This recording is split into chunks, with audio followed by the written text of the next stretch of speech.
Hello everyone. So welcome to my channel mathematical Guruji. आज हम लोग जो हमारे ग्रेड 10 का एनसीईआरटी मैथमेटिक्स बुक का जो सेकंड चैप्टर है पॉलिनोमियल्स, उसके बारे में थोड़ा सा डिस्कशन करने वाले हैं। तो बेसिकली पॉलिनोमियल आप लोग पहले ही सीख चुके हैं, जो कि हम लोग के ग्रेड 9 में था, एक चैप्टर में ऑलरेडी था ये। तो बेसिक चीज़ जो पॉलिनोमियल का है वो आप लोगों को पता है। यहाँ पर थोड़ा सा उससे ज़्यादा हायर हम लोग पढ़ने वाले हैं ग्रेड 10 में, जो कि आगे जाके भी हम लोगों को कई जगह काम में आने वाला है। तो पॉलिनोमियल्स का बेसिक जो चीज़ है वो हम लोग को ये सीख लेना पड़ेगा कि एक एक्सप्रेशन है, कई सारा वेरिएबल रह सकता है, एक वेरिएबल रह सकता है, उसका जो पावर है, जो कि बेसिक चीज़ है, उसका जो पावर है वो एक सिर्फ और सिर्फ होल नंबर होना चाहिए। मतलब कि क्या क्या वहाँ से तभी रिड्यूस हो रहा है। इंटीजर अगर होल नंबर है तो नेगेटिव नंबर नहीं आने वाला है वहाँ से, as our whole number is starting from zero. So zero से लेके पॉजिटिव इनफाइनाइट तक ये चलेगा और फ्रैक्शन में नहीं आने वाला है इसका पावर। अगर फ्रैक्शन में आए या तो नेगेटिव में आए तो वो हम लोग कंसिडर नहीं करेंगे एज अ पॉलिनोमियल। कोई भी वेरिएबल जो है, कोई सा भी वेरिएबल, एक ही वेरिएबल अगर बार बार है तो तब भी अगर पावर उसका सिर्फ और सिर्फ होल नंबर में है तभी हम लोग बोल पाएंगे कि वो पॉलिनोमियल है। उससे पहले हम लोग उसको पॉलिनोमियल हम लोग नहीं बोल पाएंगे। तो ये है हम लोगों का पॉलिनोमियल का बेसिक चीज़। तो हम लोग यहाँ पर ऑलरेडी पॉलिनोमियल के बारे में बहुत कुछ चीज़ें जानते हैं, तो हम लोग डायरेक्ट शुरू करेंगे हम लोगों के सम से। अब roots of the polynomial, roots या जीरोज या तो सोल्यूशन किसको बोला जाता है?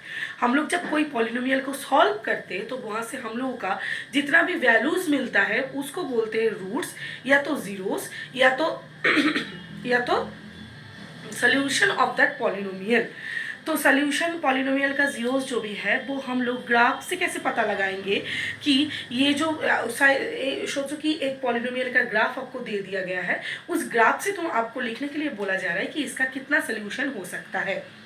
तो बेसिक जो चीज़ है हम लोग के एक्सरसाइज के हिसाब से बेसिक जो चीज़ है वो है कि जितना बार ग्राफ एक्स एक्सिस को कट कर रहा है या टच कर रहा है वो सब हम लोग का सोल्यूशन है। तो हम लोग कैसे समझेंगे? जैसे कि हम लोग का यहाँ पर पहले नंबर का जो सम है, आप देखिए एक्सरसाइज 2.1 का यहाँ पर बोला गया है हमारे पास एक पॉलिनोमियल है जो कि y इजिकल टू px ऐसे करके उसको रिप्रेजेंट करके दिया गया है। तो ये y इक्वल टू px जो हम लोगों का ग्राफ है, तो इस ग्राफ में हर तरीके का दिया हुआ है। जैसे कि 1 का 1 नंबर हम लोग देखिए तो यहाँ पर हम लोग का जो ग्राफ है वो बिल्कुल एकदम स्ट्रेट लाइन है जो कि पैरेलल है हम लोग का एक्स एक्सिस से। यानी कि हम लोग के पास एक्स एक्सिस के साथ उस ग्राफ का कोई कनेक्शन ही नहीं है, कोई टच भी नहीं है, कोई कट भी नहीं है। इसका मतलब ये है कि इसका जो नंबर ऑफ सोल्यूशन होगा वो जीरो होगा, क्योंकि एक बार भी वो एक्स एक्सिस को टच या कट नहीं कर रहा है। तो इसका जो सोल्यूशन होगा वो जीरो होगा। नंबर ऑफ सोल्यूशन इससे हम लोग पता लगा सकते हैं कि वो कितना बार एक्स एक्सिस को टच या कट कर सकता है। उसके बाद जो है एक्स एक्सिस को, ये जो ग्राफ हम लोग का है आप लोग देख सकते हैं आप लोगों के बुक में, एक्स एक्सिस को सिर्फ और सिर्फ यहाँ पर अगर हम लोग ग्राफ दिखाए तो 2 नंबर ग्राफ जो है, 2 नंबर ग्राफ में एक्स एक्सिस को सिर्फ और सिर्फ एक बार कट किया है। तो एक बार कट किया है इसलिए 1 है नंबर ऑफ सोल्यूशन। जो हम लोगों का 3 नंबर ग्राफ है, 3 नंबर ग्राफ में हम लोगों का एक्स एक्सिस को जो है 3 नंबर में एक्स एक्सिस को 3 बार टोटल ग्राफ ने कट किया है। तो टोटल 3 बार कट किया है यानी कि हम लोगों का नंबर ऑफ सोल्यूशन जो है वो है 3। अगर हम लोग उसके बाद देखेंगे, उसके बाद वाला जो ग्राफ है 4 नंबर ग्राफ, वहाँ पर एक्स एक्सिस को वो ग्राफ सिर्फ और सिर्फ 2 टाइम्स कट किया है। तो यहाँ पर नंबर ऑफ सोल्यूशन होगा 2। और 5 नंबर में जो है, 5 नंबर में जो नंबर ऑफ सोल्यूशन है वो कितना बार कट किया है ग्राफ को, एक बार देखना पड़ेगा ग्राफ को, एक्स एक्सिस को 1 2 3 4 टाइम्स कट किया है, यानी कि हम लोगों का नंबर ऑफ सोल्यूशन 4 होगा। अगर हम लोग 6 नंबर में देखेंगे तो यहाँ पर कट और टच दोनों ही किया है, तो 1 2 थ्री टाइम्स इसको कट या टच किया है, तो हम लोग यहाँ पर भी लिख देंगे नंबर ऑफ सोल्यूशन जो है वो है 3। तो इस तरीके से हम लोग कोई भी पॉलिनोमियल का नंबर ऑफ सोल्यूशन कितना है ग्राफ से कैसे निकाल सकते हैं, मतलब कि नंबर ऑफ जीरोस कितने हैं वो ग्राफ से हम लोग देख के निकाल सकते हैं। क्या क्या है प्रोसीड्यूर उसके लिए? प्रोसीड्यूर ये है कि अगर जितना बार ये ग्राफ एक्स एक्सिस को, वो पॉजिटिव हो या नेगेटिव हो, एक्स एक्सिस को जितना बार कट या टच कर रहा है वो है नंबर ऑफ सोल्यूशन। तो आई होप ये वाला आपको समझ में आ गया है। तो इसके बाद एक टॉपिक है जो कि हम लोग एक्सप्लेनेशन ये वाला वीडियो में हम लोग जानेंगे उसका।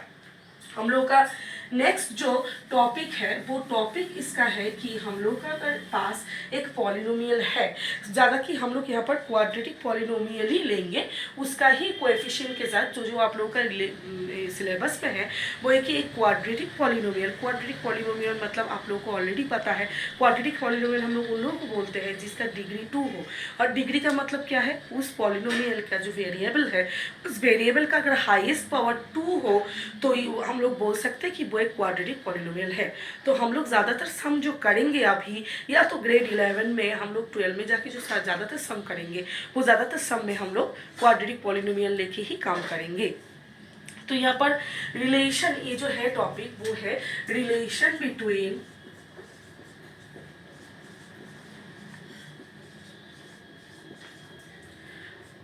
कोएफिशिएंट्स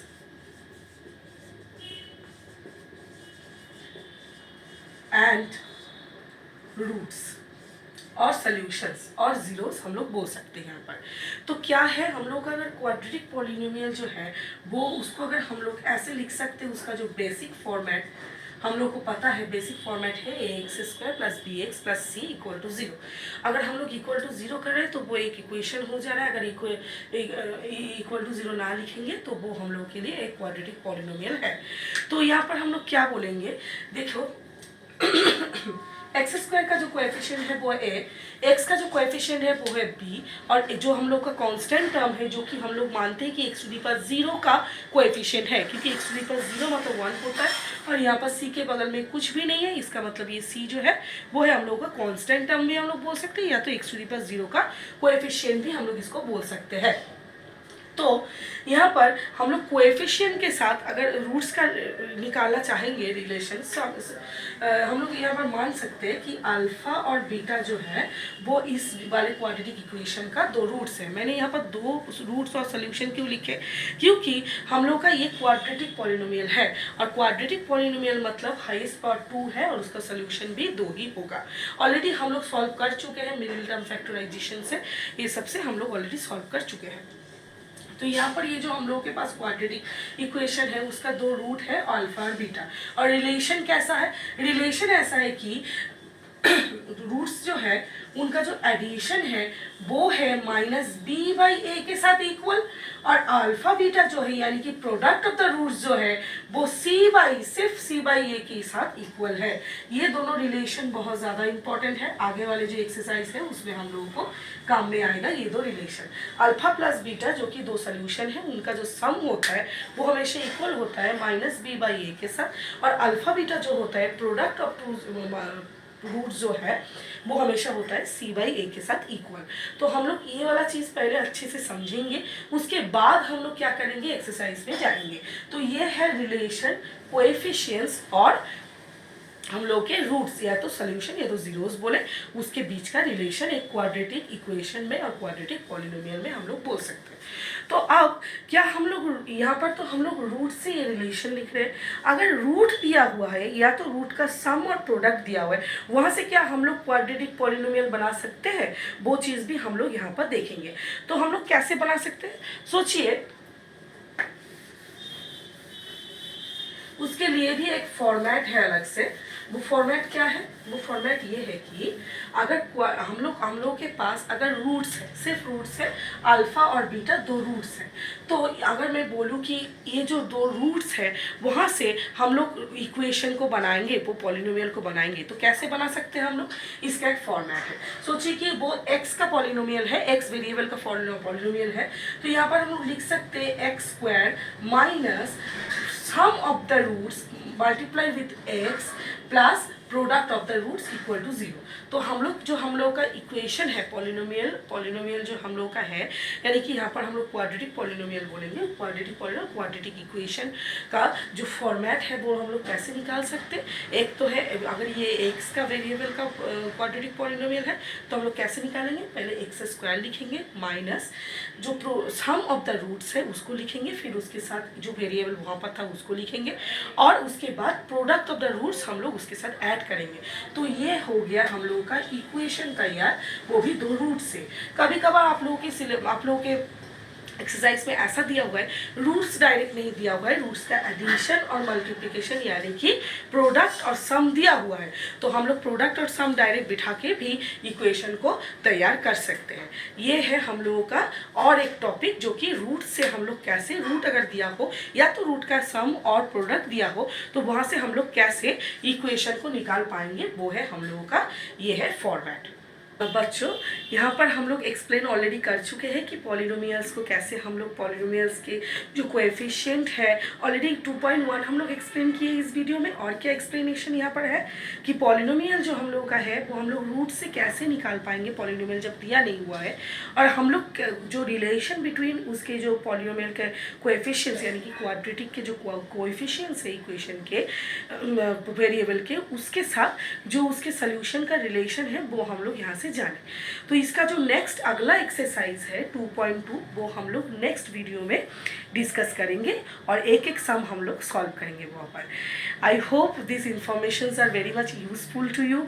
अगर आपको मेरे सम से थोड़ा सा भी हेल्प हो रहा है या मदद हो रहा है, आप लोगों को समझ में आ रहा है, तो सब्सक्राइब कीजिए मेरे चैनल को और आगे भी रहिए मेरे साथ सम्स को समझने के लिए। Thank you everyone.